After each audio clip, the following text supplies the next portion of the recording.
2022 Endurance E-Racing World Championship brought to you in partnership with Viper Gaming by Patriot, Aztec Sim Sports, Global Flix, Motorvision.tv, Stengolm, ESTV and Film Vault Limited.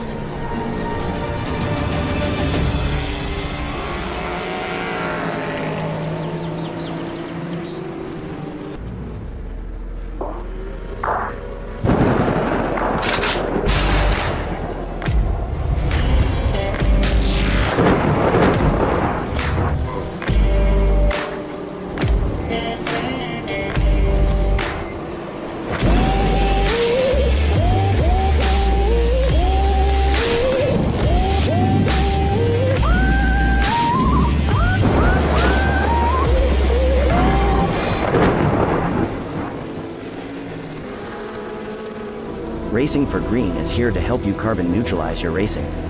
By planting new trees, Racing for Green offers to make your racing carbon neutral. We already have the calculations, contacts, infrastructure, deals and solutions ready for you to easily buy carbon neutral laps on any racetrack. It doesn't matter if you are a racing fan, team owner, driver, sponsor or partner. Anyone can buy CO2 neutral laps in the Racing for Green webshop and trade CO2 emissions for New Forest. Racing for Green.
Just think about the fun things you do online.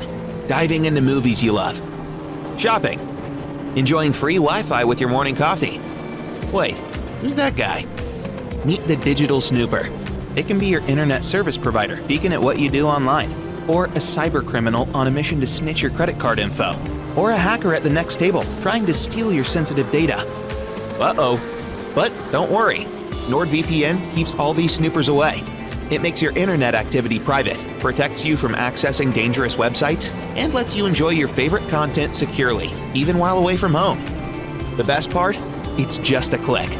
Yep, internet security is that easy. You can get NordVPN today at a 60% discount by visiting gtr24h.org/VPN.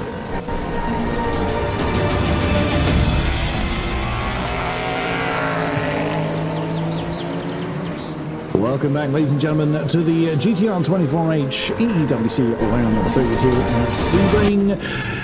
Kieran has gone for his well-deserved break, so it's myself back in the chair, back in the box to offend the ears of anybody still listening. So glad to have you along. Hope you're enjoying this race as much as we are. And Struth, what an incredible amount of action we have seen thus far. Good to hear from our drivers as well. We've heard from Gerd Nielsen, we've heard from Mitzi Hoyer. I'm sure we will hear from a few more as time goes on. Damien Scavron, there he is in 4th in the LMP2s in the 94 car for the Burst eSports Good Sunglasses squad. He's just come out of the pit lane. Oh, he's having an argument with the 404. We recognise that Audi.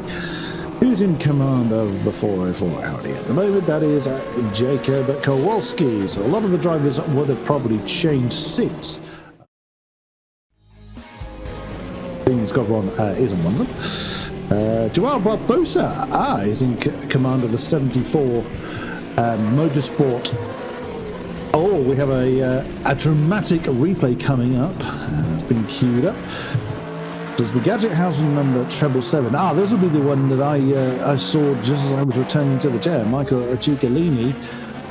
Oh wow, that's got to be hardware failure or some kind of lockup or something. Just didn't turn, and still isn't turning. And there we go. Now he's finding the steering wheel reminding itself what it's for. Oh dear, the 777 Gadget Hasset Corvette, well, it's still running. It hasn't retired as a result of the almighty gradient impact. Joao Barbosa in the 74 Deuces Motorsport Club car. Good to see he is out there. He's having an argument with the 717 Unison Racing car. That is a Nikolay Bezrukov. That's a... Well, is it? I believe it is. That's a battle for the GTE lead, which has been going on for a little while. Wow, the Deuces car is dancing all over the place. Well.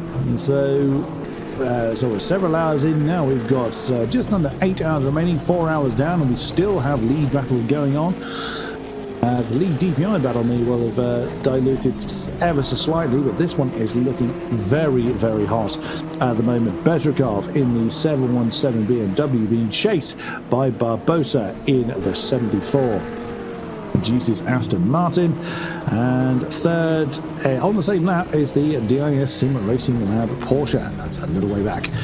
So we can talk about those shortly. Let's have a bit of a summary then on our positions, assuming that our GTEs are going to allow us to, assuming they don't have a coming together. Let's have a look at our DPIs first, as we tend to do. So it is the number 18, the Burst eSports Simplexity car, started in second and is running off at the moment now with about 50-second lead because the 64 has come in. So that's Jesper Pedersen that is in charge of the eSports Burst eSports Simplexity car. On Henri Sinik. I'm hearing production getting excited, so we might... that's why! I had a feeling as soon as we cut away from the GTE lead, something would happen.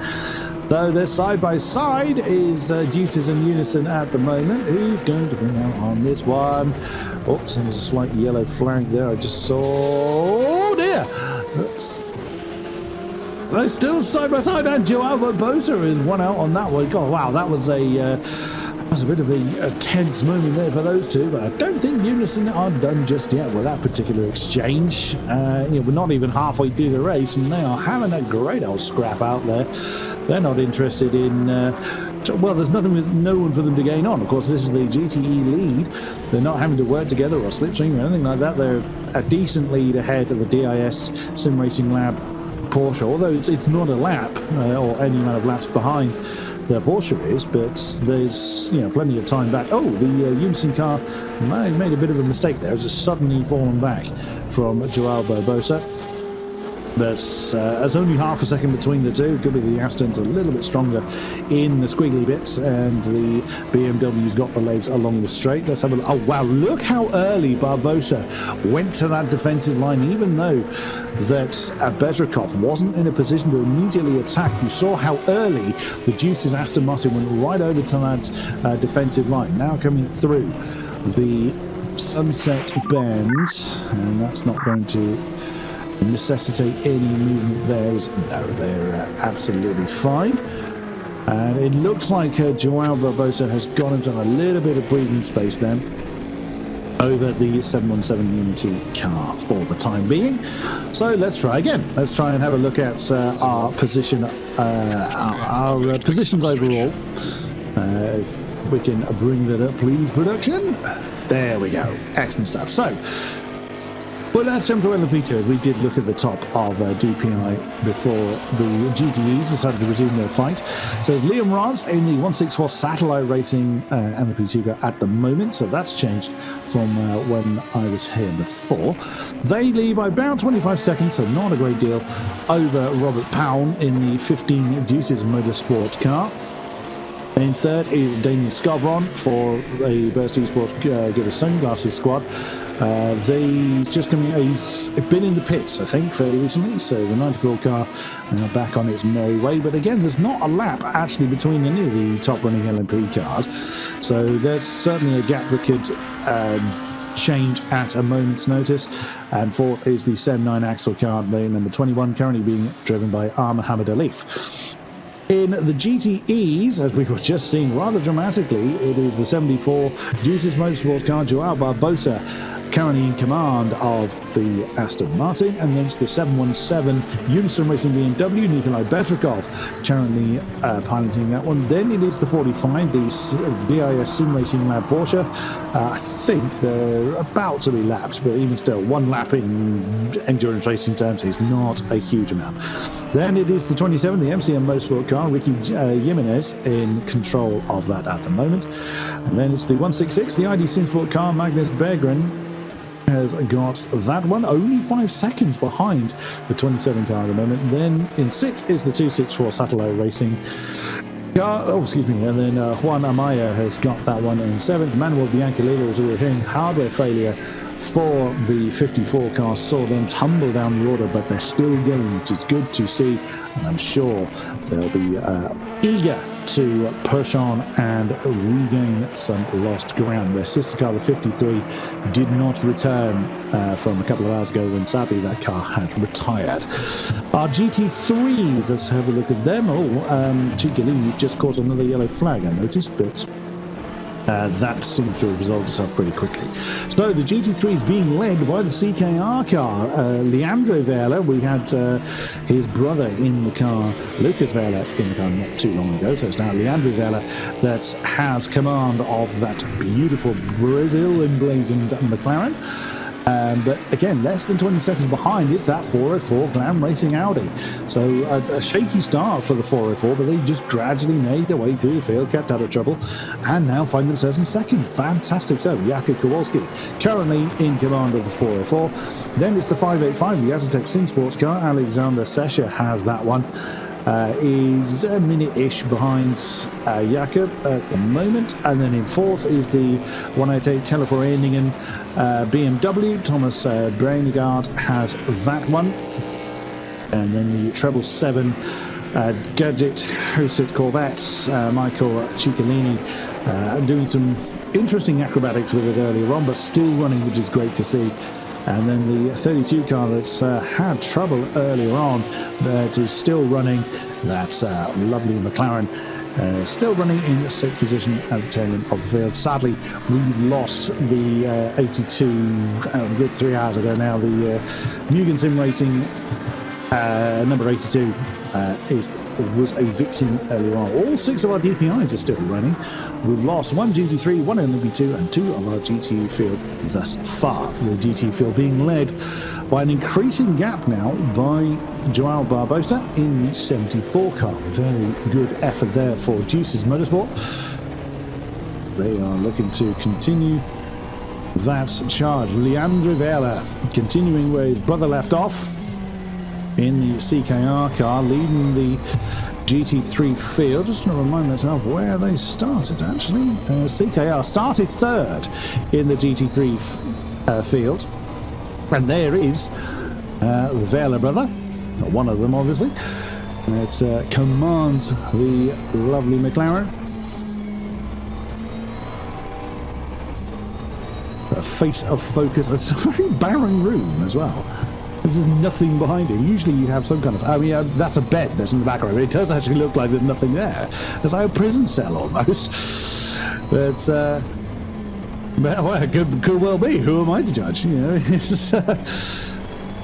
But wow, again, now we talk about the bumpiness of this circuit. I'm just watching him going through the Sunset Bend there, and... the car looked glued to the ground. You saw kind of repetitive steering motions going on there, but there really wasn't much in the way of kind of bounciness or fighting with the car. So that McLaren is really, really doing well for the CKR team. And on he goes, just going through the motions. I know this is a bit of a side point, but he's got the headphones with the lights on the side. They look cool from a spectator standpoint, but I find them odd. You don't get to enjoy the lights yourself. You can't see. Unless he has a magical ability to see out of his ears, but you can't see them. Oh well. By that logic, why do you wear clothes on your back, says our production. Well, usually clothes on your back is shared with the clothes on your front, in fairness, unless you have something on your back that's usually a bag that's for utilitarian purposes. Thank you, Mr. Monkholm. By that same standard, why do people have tattoos on places they can't see, such as their back? Who am I to judge? We've derailed completely from the race going on. You'll find that I will do that. Quite a few times.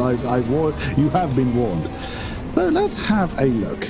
As Deuces Motorsport car comes past, that's Jakub Kowalski in the second place GT3, the 404 GlamRacing Audi. Now that's only 20 seconds back. Let's have a look at their lap times as well.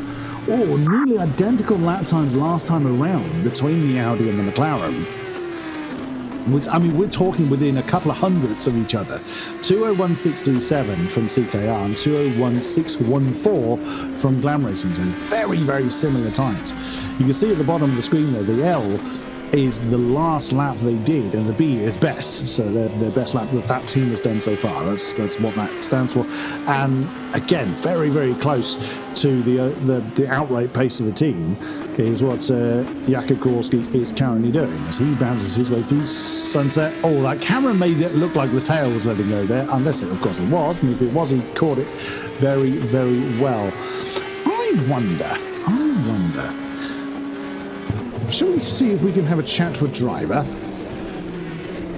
Now, what you can't see on the streams, we do have a number of drivers that are in a Google meeting in the background, so they can either listen to us commentators or ignore us, but it does give us an opportunity to be able to chat to them, or we can pester them in a TeamSpeak server that everybody joins. So I'm going to see if there is anybody that wishes to have a chat to us, because there'll be some people that are in the call that are not yet, that aren't in the car. So it'd be good to have a chat with a few people. One I would like to have a chat with is the starting driver for Team Adrenaline. Speaking of, the Team Adrenaline car has gone backwards somewhere. As I just saw their speed go into the negative numbers. What's happened to Alexander Sesha as well in the 585 car? What have you done? What's he done? Alright, Allman straight. Has he just been booted up the tail? Oh dear. That's not ideal. Car integration going on there. So that's what happened to the 33. That's what happened to Roman Signal. He had an argument with the 585 car. Now, yes, someone I would like to have a chat with, actually, would be Sebastian Deville. If Sebastian is on board with us, I would love to have a chat with Sebastian, which is the starting driver for the 33. I just want to have a catch up with him because he was the qualifying driver, if memory serves, for that car yesterday. So I would very much like to have a chat if Sebastian is game. And I'm looking at our camera, and that's he's a VR racer. Excellent. I would love to have a chat with him, but I can see he's actually putting his gloves on, so he might be getting ready to get back in the car. So now would not be an opportune time to have a chat with him. And yeah, the 33 car is in, so now is not a time to chat to Sebastian Deville. Fair enough. We will catch up with them later on if that is the case. Who is... So Jesper Pedersen in the number 18 car. See if we can have a natter with one of the other 18. I wonder, we did chat to Niji Hoyer, didn't we? Let's see if another one of the 18, the best eSports Simplexity drivers, is available. Might want to have a chat with one of them at some point later in the race. Daniel Skovron, we can see in the now third place number 94 car. And there he is once again.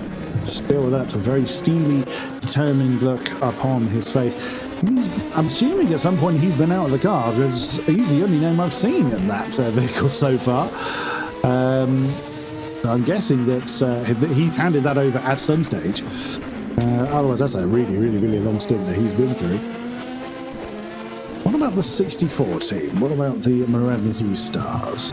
Who might we have a chat with there? Is Jimmy Nusela around? I'm going to have a look on our records here. The 79 axle car has changed hands. Josh Pervian has now got hold of that one. And I can see from our cameras that it looks like, yes, Mr. DeVille did indeed jump into the number 33. So I picked completely the wrong time to mention that particular squad. So let's see. Who was I talking about? I was talking about the BPI number 64 team, Moradness.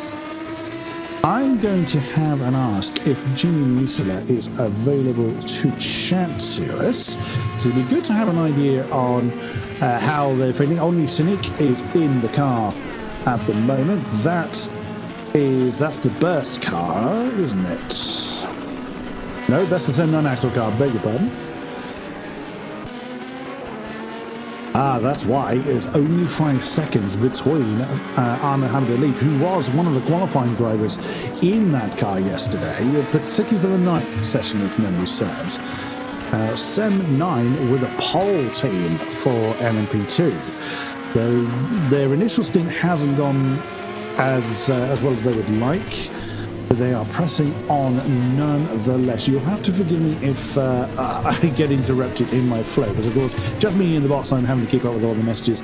Car number 33 has received a stop-go penalty for hitting the 585 car. 30-second stop-go penalty being applied. That is the Team Adrenaline car. So yeah, having a chat with them, probably not ideal. Sebastian DeVille is the one who's going to have to serve that. He's just jumped in the car. So they've hit the 585 car, which is the Azatec SimSports car. Oh dear, oh dear. And that is the nature of the beast. We'll carry on and we will catch up with them in a little bit. So I'm just going to pester Jimmy Musela to see if he's available to have a chat now. Report back if he is able to. Bear with me a second.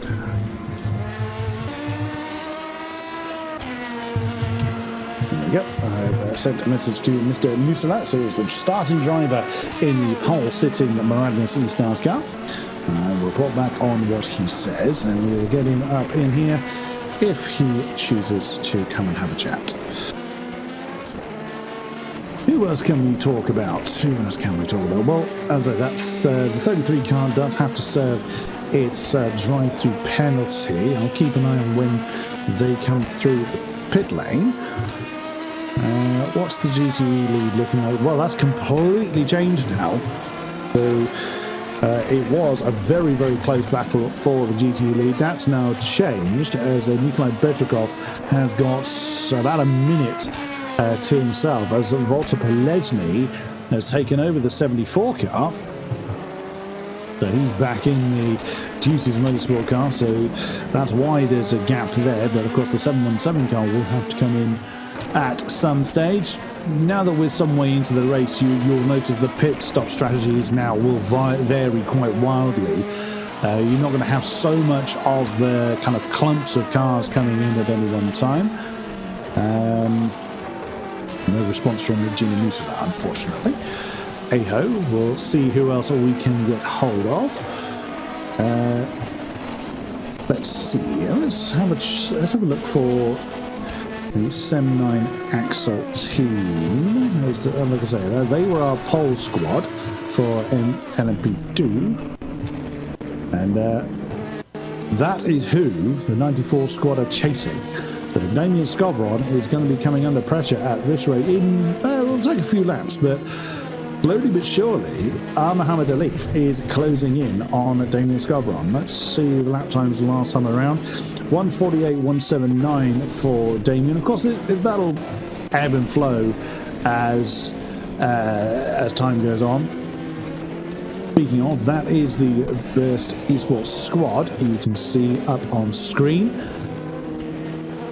So you've got Rasmus Andreasen, Tom Olmeninger, Damien Skowron, who's in the car at the moment, Joao Pite, and Cameron Roger are the competitors, the gladiators in the number 94 car, or who due to take part in the car. They are being caught, wow, actually relatively quickly, by the Sem 9 Axel squad. There is Muhammad Ali. Only 3 drivers are registered to take part in the number 29 car. So Josh Pervian, who was in the car earlier on, Inigo Anton and Muhammad Alif. And as we mentioned yesterday, it was going to be Keelan Butler also in that car, but only 3 drivers are registered to take part in this event. So it could be that Keelan was not available for this race. But Muhammad Alif, as I was one of the qualifying drivers yesterday. So later on in the broadcast, I would very much like to have a chat with him, because he really did work well to get that 7.9 axle car onto the pole spot for LMP2. And he dances around one of the GT3s. Can't quite see, I think that's the B32 car that he's just gone past. And we see we should be able to see from this camera angle, should be able to see Damien Scott. And there he is. So that is his prey, that is his quarry. Lap times again, 1:48.954 for Scotland, 1:47.751 for that, I think. Yes, that was fastest car in class last time around. So he's going on. He's shifting. Is the number 21 car. Who have we got here? Is that the Gadget House car? Yes, it is! Oh, that got a little bit well reacted there from Muhammad Ali.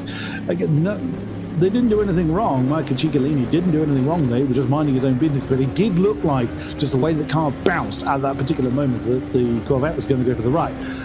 So Muhammad Ali looked like he was going to commit to the outside end, but then the Corvette just wandered over to the left. Again, not suddenly, it's just the way that the direction and momentum of the car went. So well reacted by the 21 car, because that could have gone horribly, horribly wrong. Weather reports. Are we going to see anything? Well, there's rain. There's rain somewhere in Florida. Are we going to see any of the kind of pop-up rain, as it's referred to? The spontaneous appearing and disappearing of showers? Well, not really, according to that. However, still many hours to go, so who knows what the weather is going to do. But the common thought is that it's going to be this evening. Because this evening in broadcast terms, and adjust to your own local time zone. Through Sunset Bend for the number 21. And over the line. What is the gap this time around? It's less than 3 seconds.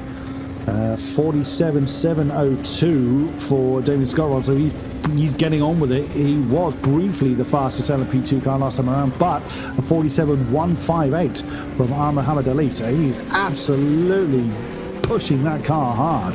Oh, and so much so you saw the tail just try and let go there.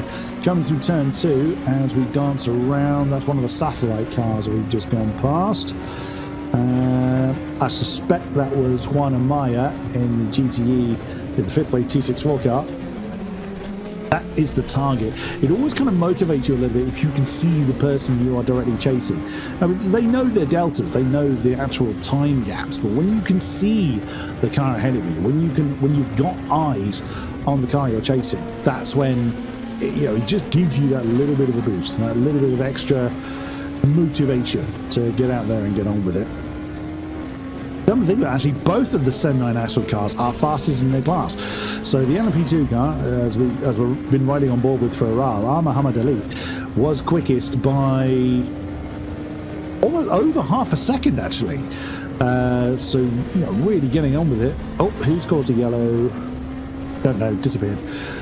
And the DPI 7.9 axle car, Josh Pervian, was last time around quickest in the DPI class, and that crown's just been taken, or in the next lap's just been claimed by the 17 Unison car. But both the 7.9 axle cars are really getting on with it. And so we're not even halfway through this race. We are nearly at the bottom of the hour, so we'll have a commercial break very, very shortly. Well, I guess now is as good a time as any to cue that up. So another half hour gone, 7.5 remain here at Sebring. And again, you've just got looming action no matter where you look, which is great for us to see. Don't go anywhere. We'll come back after these short messages for more from Sebring.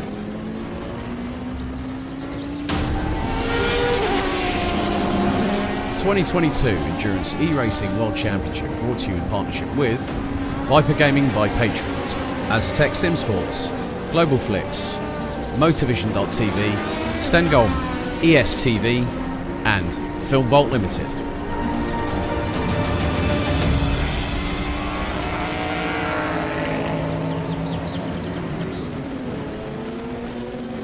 Just think about the fun things you do online.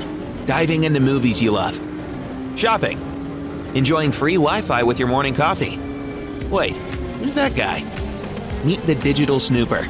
It can be your internet service provider peeking at what you do online, or a cyber criminal on a mission to snitch your credit card info, or a hacker at the next table trying to steal your sensitive data. Uh-oh. But don't worry. NordVPN keeps all these snoopers away. It makes your internet activity private, protects you from accessing dangerous websites, and lets you enjoy your favorite content securely, even while away from home. The best part? It's just a click. Yep, internet security is that easy. You can get NordVPN today at a 60% discount by visiting gtr24h.org/VPN.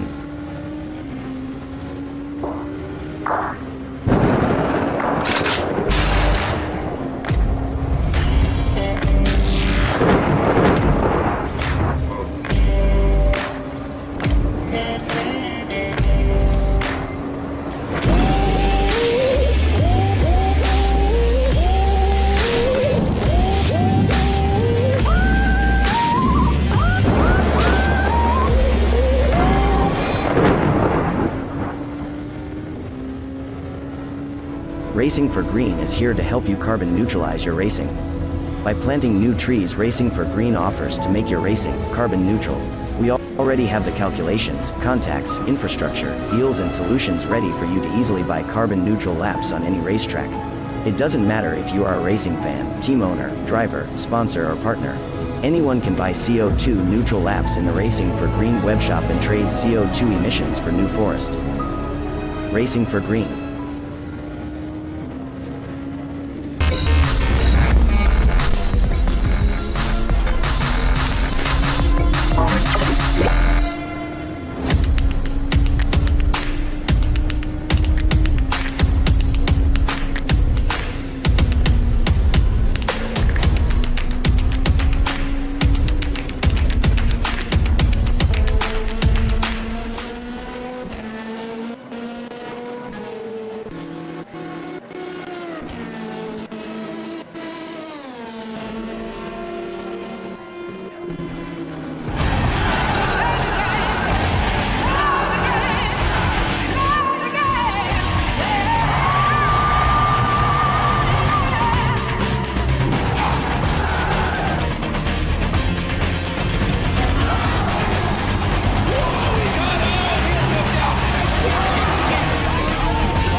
Welcome back to the GTR 24H EEWC round number 3, 12 hours of Sebring.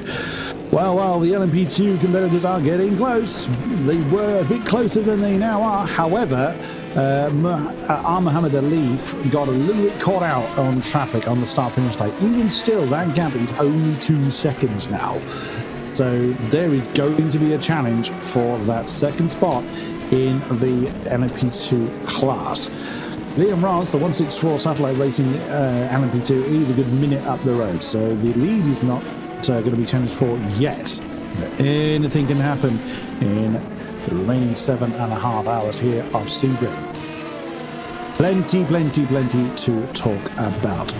Sadly, I didn't get a response back from Mr. Nikolay, so hopefully we'll catch up with him a little bit later on.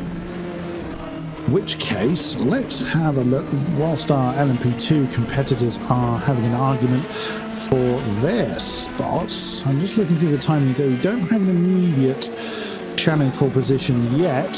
We did spot a yellow flag briefly for the ID Sim Sport car. 166 Michael Pedersen had gone for a bit of an explore somewhere, but nothing more major than that.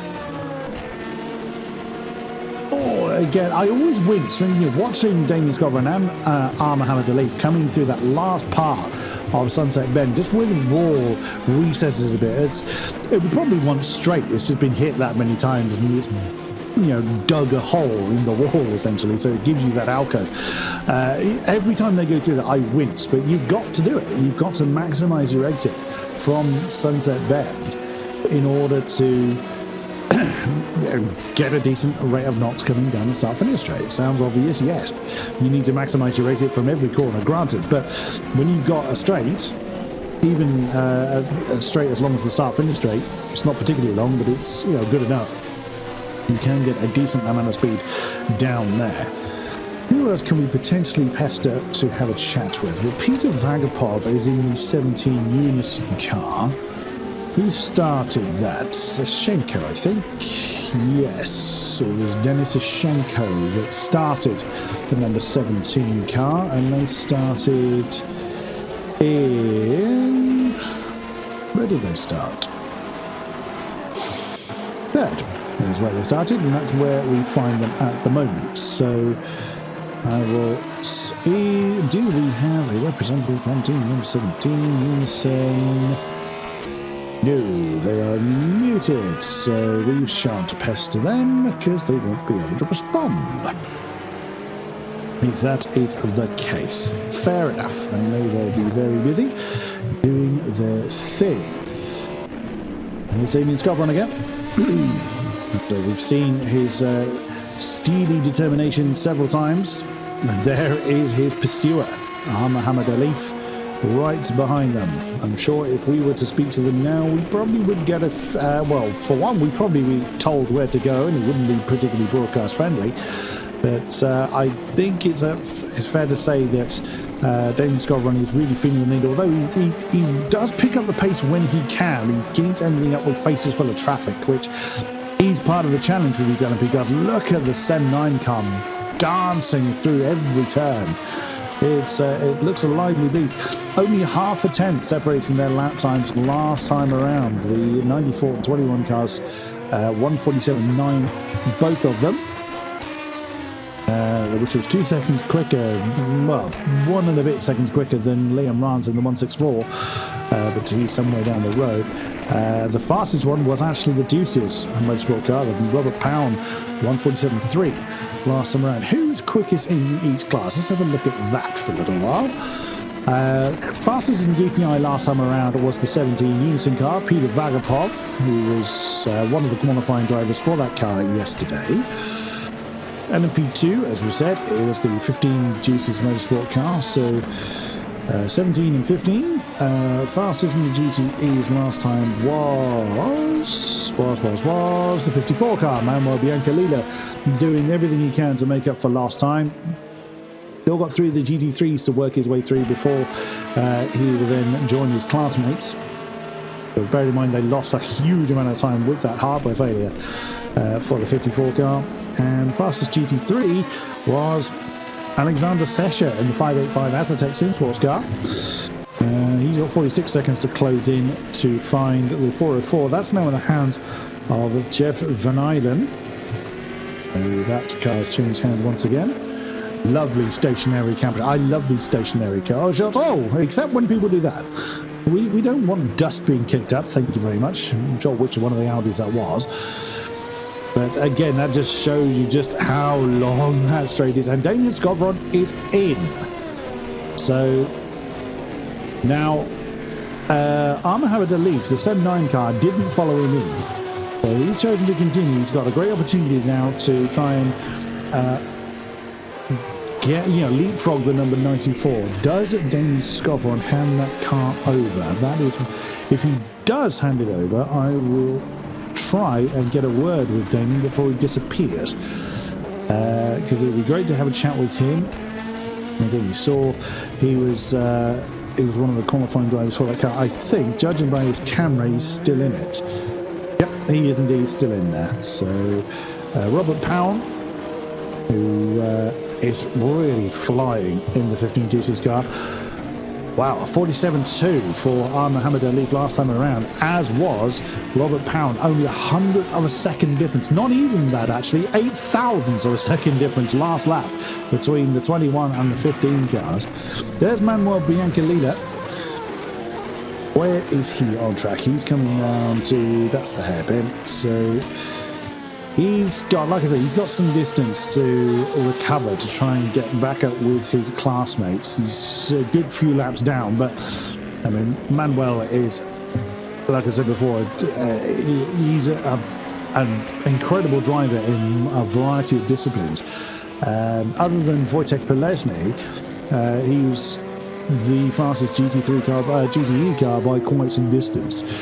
Wojtek Pelesny actually was the fastest by only 2/10 over Manuel Biancalila, and it was those two early on that were having a great scrap for the GTE lead at the beginning of the race. There is the 54 squad, so that consists of Giordano Valerino, which I still can't pronounce correctly, Deegan Fairclough, Giuseppe De Fuoco, Alessandro Quintali, and Manuel Biancalila. That's the 54 squad. I'd say they lost the sister car, the 53 car retired. He was Mattioli, sadly having to bring that car in and has not been seen since. So just one representative from the Musto Pescara squad on track at the moment. And we'll look at our cameras, see who is doing what. Henri Sinik is just coming over the line. Let's have a look at our DPI leads. So for a while it was the 18 and 64 cars really arguing very closely for track position. There's our GTE leader, Wojtek Pelesny for Deuces Motorsport. Now they've been in command of the GTE category for a while, but it's not a huge gap back to the 717, the Unison Racing car. There's the 79 Axel LMP2 car, Mohamed Alif. Is he going to come in this time? No, from that line, no. So he's looking to really press on now and just build up his advantage. And he's taken over the lead because Liam Rance for Satellite Racing is in. So going from 4th to 1st in a couple of laps, due to pit stops, of course, but he's just set a 46.9. So again, Mohamed Alif showing why he is an absolutely blinding driver. Fastest lap of the LMP2s by a way. Yes, of course, pit stops did aggravate those lap times. Jesper Pedersen has come in for Burst Esports Simplexity, the number 18 car. Coming to a halt. Where is James D'Souza going? That's an unusual. Someone else following that very wide line. But now the third place, 164, the Satellite Racing LMP2 entry. You are right on the tail. There is Robert Paun, the Deuces Motorsport LMP2 car. So we have a battle now for second, as we did before, just with different people in it now. It was 21 and 94. It's now the other two, 15 and 164, arguing for second place. Riding on board now with, this is James D'Souza we're on board with. This is the 164 Satellite Racing car, the one directly ahead of us. That's what a second looks like in these cars on this circuit. That is Robert Paun for Deuces Motorsport with a face full of GTE. Who's he got a face full of? Can't quite tell at this moment. Ooh, that was close. That's the GlamRacing car. It's the purple and black Audi. Now it's the Gadget Husic car that is in the way. Nicely done for James D'Souza. Oh, coming through Zendebian. He's going to just wander wide. He could have banzaied on the inside of Zendebian corner, but opted not to. And what it would have cost him a second or so, but it was most certainly the safest way to do it. There's no point making really risky moves like that with 7 and a bit hours to go. If we were in the final few laps, yeah, you'd start to push for those moves. No point with so long to go, and James has certainly got the pace to really push on and make a difference in the LMP2 category. Henri Sinik for Moradness eStars in the number 64 car. They were hustling for the lead. They were our pole sitters for the race. Where does he find himself? 5 seconds, give or take, behind Peter Vagapov in the 17 Unison car. There's the 717 Unison car. That's the GTE entry that is being driven by Nikolay Bezrukov. And should be an easy dance around there. Nicely done. With one of the satellite cars just behind. That's James D'Souza, who we've just been watching, also getting around the 717. Now you'll see again the performance difference between the LMP2 and the DPI cars. Now, fastest lap time is only about 2 seconds, give or take, which circuit like Sebring is not a huge amount. So there's not a huge pace difference, unlike the prototype cars to the GT cars. Obviously, a very big difference there. The cornering efficiency is much higher in the LMP cars, but they can't go as long. The GTE and GT3 cars have very much bigger fuel tanks. They're easier to drive in the sense that they handle a bunch a bit better. Oh, nice move on Sinik on the outside line of Gendelian to get ahead of the Deuces car without holding him or number 15 up. Nicely done. Oh, there's the DIS Sim Racing Porsche. Third place in the GTEs. They're going to dance around fairly easily. There we go. There's the performance difference between an DPI and an LMP2, and then conversely to a GTE. Again, that's no disrespect to anyone being passed. That's just the performance difference of the cars. Oh, look at that! Wow, that was actually quite brave there from James D'Souza in the what is now second place satellite racing car, because Mohammed Alif has brought the number 21 car in. So now Robert Paun leads the category again for Deuces Motorsport, but he's got a lot of company behind. Back camera here from the number 15. Great shot there. Thank you very much, Peter Moncon, in charge of the cameras. So we've got a great shot here looking back towards James D'Souza. And James was the fastest LMP2 car last time around. Now that lap time comparison, I make it just to kind of show who's closing in on who, as opposed to a kind of overall performance indicator, because people are going to hit traffic, people are going to have different life in the tyres, fuel amounts, etc. So it's not necessarily an indication on how a team is doing. It's just this gap is either getting smaller or bigger. That's the only reason I make that comparison. Especially when the gap is as small as you can clearly see. That's why I wonder why Robert Paun was sticking to that line. It was the Teleforeningen. I still can't get it right. Teleforeningen. I got it right on the second go. I can get it right, I promise you. Gerd Nielsen in the Teleforeningen BMW. It's a Danish telecoms company, am I right? Production? Yes, I am. I know some things, I promise you. Picture in picture, you can see James D'Souza in the LMP2 with the second place LMP2 car, now just shy of 2 seconds behind Robert Paun in the 15 Deuces Motorsports car that we're riding on board with, looking backwards. Again, you really get an idea of how the car just bounces around. Even on a straight, you've got to keep the car under control, because if you chuck that in too hard, even if you think you're hitting the same braking point you have done time and again, if you lock up a brake or snatch a wheel onto the grass, this circuit won't forgive you. And we've seen numerous times in the practices and the qualifying and in this race where there's that little bit of lapse of concentration or that tiny mistake has had dire consequences. Third place in DPI, there's the Moradness eStars car. Henri Sinik chasing Peter Vagapov in the 17 Unison car. 5.5 seconds separates second and third at the moment. 46.5 for Peter Vagapov, 46.7 for Henri Sinik. So that gap is kind of ebbing and flowing a little bit. Oh, wow. New race fastest lap for the number 18 car, the best eSports Simplexity DPI 144.453. Jesper Pedersen is pressing on, not wanting to let that lead disappear. Great effort there, well done. Lovely fastest lap there. We continue to look at Sinik. Just about not in that camera angle. Oh, there you go. That's his quarry. That's who he's chasing. So you just about see who the 64 car is chasing. There's the number 17 mentioned, Peter Vagapov. Through the bouncing through. Oh, wow, bouncing through is the right phrase. A sunset bend. Right. Let's have a look at lap times again.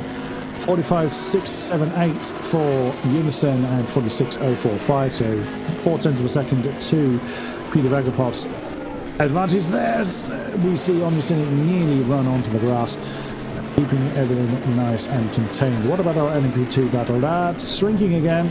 So again, it ebbs and flows lap on lap through traffic and driver performances and what have you. But James De Zuba is closing in on Robert Paun, or closed in that last time around on Robert Paun.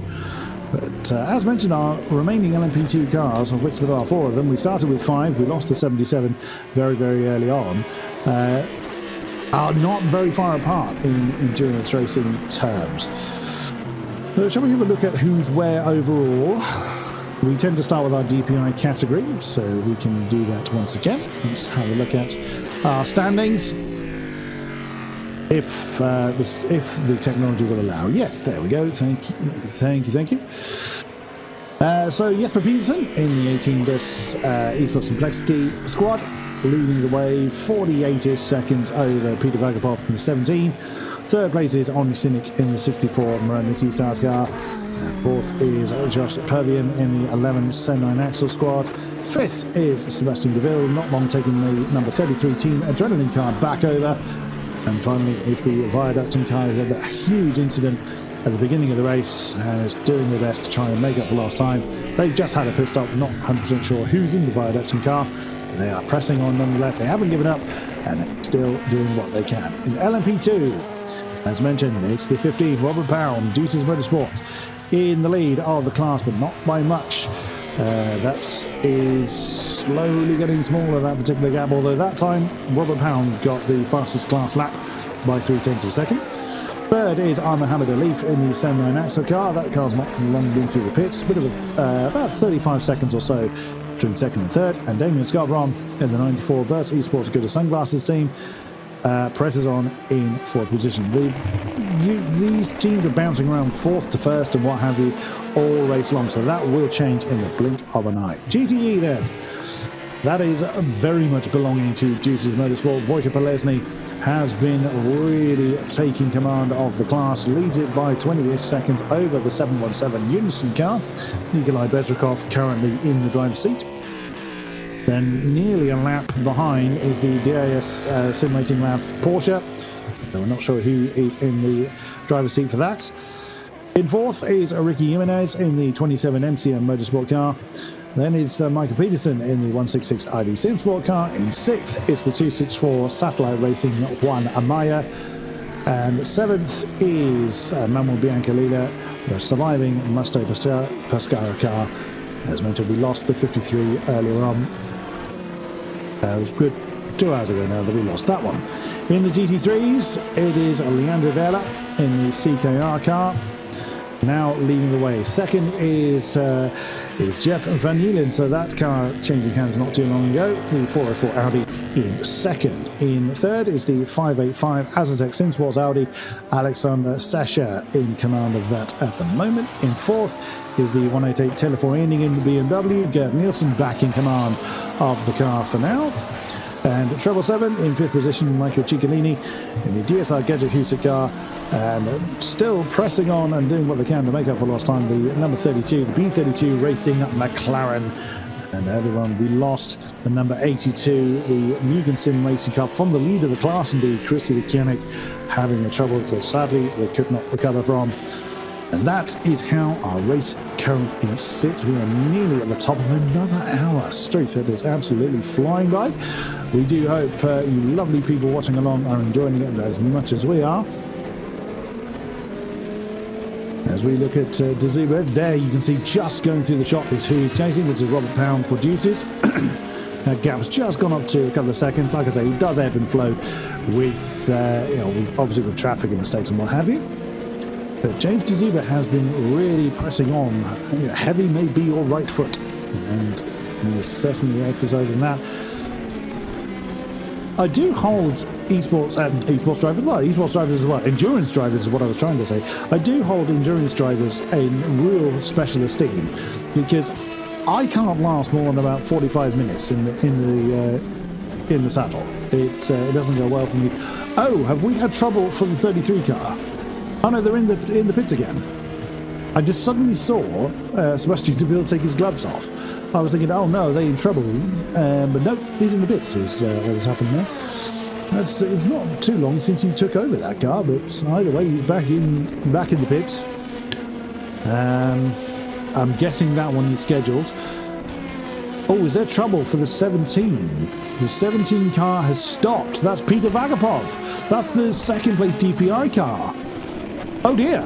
Oh, that's a highlight from earlier. So I was just looking up and seeing the Jakub car going for a wander. Well, there is Peter Vagapov.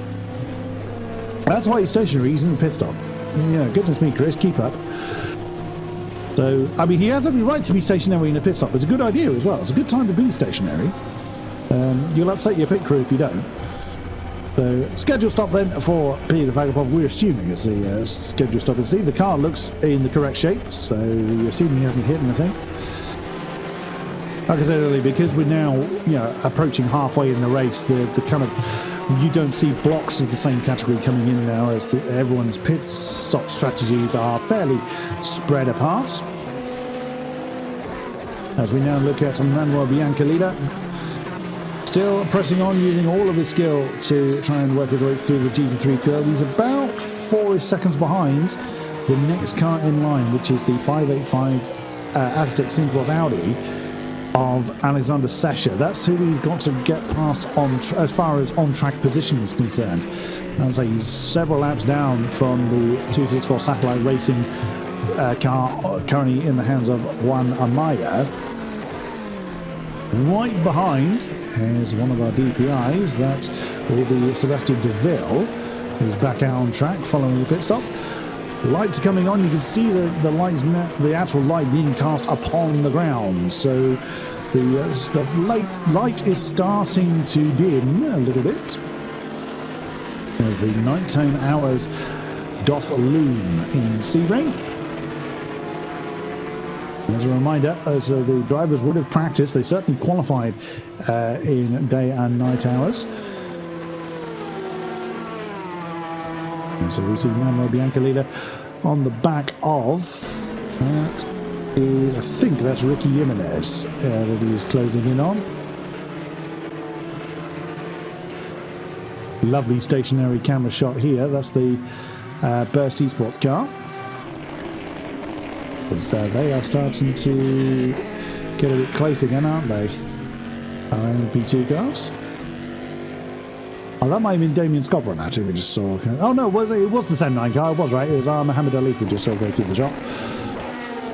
And with the B32 car. There's the CKR. That's the GT3 leader that's just gone through the shot. So that camera's looking straight down the back straight. Straight down the back straight. There's a great sentence. Very well, it's grammatically, it was technically correct. This wasn't very grammatical.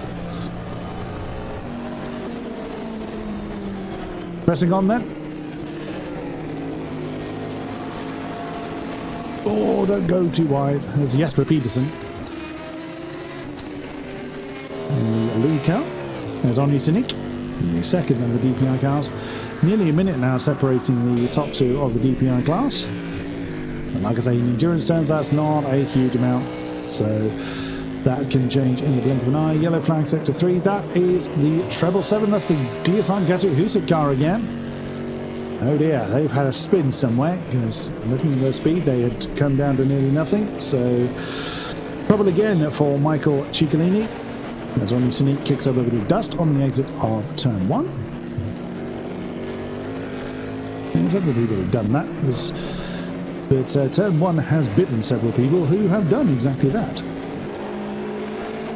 By the way, we are at the top of another hour. 5 down, 7 to go. So we will have a commercial break at this stage. Don't go anywhere. Still plenty of racing action to come here in Sebring.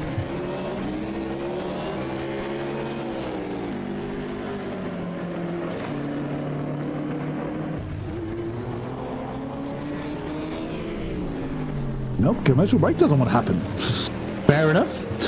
We'll carry on until it does. Oh, Henri Sinik getting a bit squiggly. 64.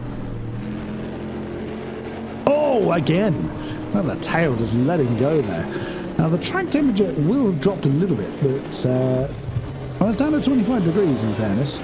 So it is starting to fall, but not catastrophically so. It's Henri Sinik really giving that car plenty of beans. Our production had food delivered. We can forgive you, sir. We'll try that again. We'll cue up the commercial break again. So, we'll try that again. 5 done, 7 to go here in Sebring. Racing action, still plenty to come. Don't go anywhere.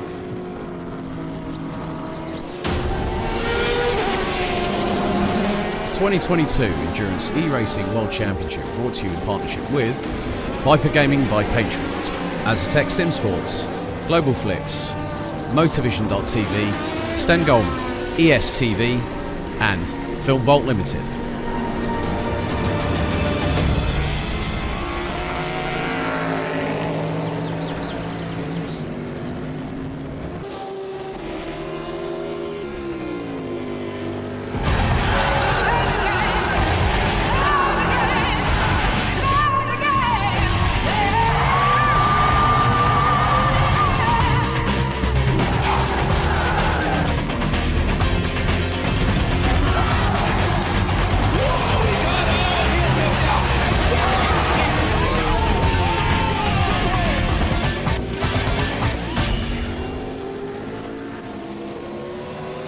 Just think about the fun things you do online.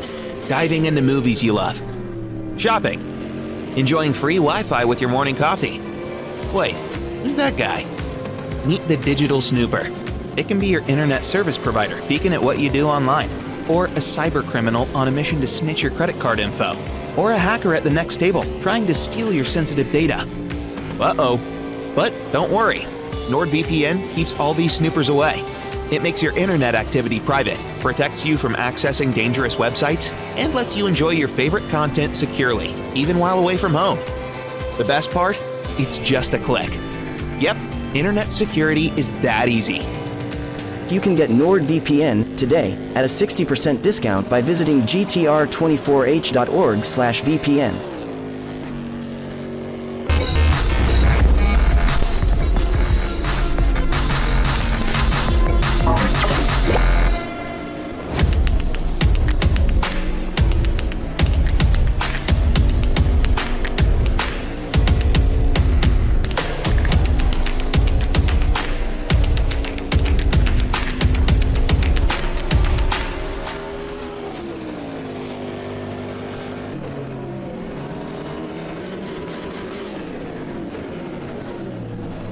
Racing for Green is here to help you carbon neutralize your racing. By planting new trees, Racing for Green offers to make your racing carbon neutral. We already have the calculations, contacts, infrastructure, deals and solutions ready for you to easily buy carbon neutral laps on any racetrack. It doesn't matter if you are a racing fan, team owner, driver, sponsor or partner. Anyone can buy CO2 neutral laps in the Racing for Green webshop and trade CO2 emissions for New Forest. Racing for Green.